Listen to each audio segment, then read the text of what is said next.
एक समय की बात है। भगवान गौतम बुद्ध अपने शिष्यों के साथ बैठे हुए थे और उन्हें उपदेश दे रहे थे। तब उन्होंने अपने शिष्यों से कहा, क्रोध इंसान का सबसे बड़ा दुश्मन है। क्रोध करने वाला व्यक्ति खुद को हानि पहुंचाता ही है, लेकिन दूसरों को भी हानि पहुंचाता है। वह प्रतिशोध की आग में जलता है और अपने जीवन को बर्बाद करता है। उनके उपदेश खत्म हो जाने के बाद उनके शिष्य में से एक शिष्य खड़ा होता है और उसे बोलता है, तू एक ढोंगी है। तेरी बातें मनुष्य के रहन सहन से विपरीत है। तू जो भी कहता है उसे अपने जीवन में अनुसरण नहीं करता है और दूसरों को यह सब करने कहता है। जब उसका वह शिष्य गौतम बुद्ध को उल्टी सीधी बातें कह रहा था, तब गौतम बुद्ध ने कोई प्रतिक्रिया नहीं दी और वह शांत बैठे थे। लेकिन ऐसे में वह व्यक्ति और भी ज्यादा गुस्सा हो गया और गुस्से में आकर उसने गौतम बुद्ध के मुंह पर थूक दिया। इसके बाद भी महात्मा गौतम बुद्ध को गुस्सा नहीं आया और वह शांत थे। उन्होंने अपने चेहरे से थूक को पोंछा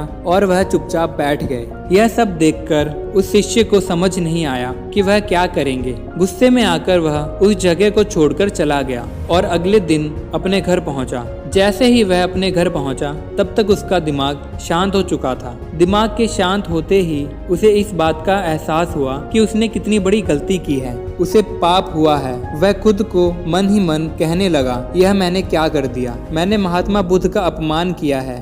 ऐसा पाप मैं कैसे कर सकता हूँ? मैंने बहुत बड़ी गलती कर दी। मुझे जाकर उनसे माफी मांगनी होगी। यह कहकर वह तुरंत ही गौतम बुद्ध के पास चला गया। लेकिन गौतम बुद्ध उस स्थान पर नहीं थे। ऐसे में वह शिष्य जगह जगह भटक कर उन्हें खोजने लगा। ऐसे ही उसे महात्मा बुद्ध मिले तो वह उनके पैरों पर गिर गया और उनसे कहने लगा, मुझे माफ कर दीजिए, मुझसे गलती हुई है। मैंने आपका अपमान किया है। मैंने यह बहुत बड़ा पाप किया है। यह सब देखकर गौतम बुद्ध ने उससे कहा, शांत हो जाओ, क्या बात है, मुझे बताओ, तुम कौन हो? गौतम बुद्ध के यह पूछने पर वह शिष्य चौंक गया। वह सोचने लगा कि महात्मा बुद्ध मुझे कैसे भूल सकते हैं? मैंने तो उनका अपमान किया है। यह सोचकर उसने महात्मा बुद्ध से पूछा, मैं वही शिष्य हूँ जिसने कल आपका अपमान किया था और आप इतनी जल्दी मुझे भूल गए? हमें कल की बातों को कल में ही छोड़ देना चाहिए। वह अच्छा हो या बुरा, उसके बारे में बार बार विचार नहीं करना चाहिए। मैं बीती हुई बातों को पीछे छोड़कर आगे चलता हूँ और ऐसे ही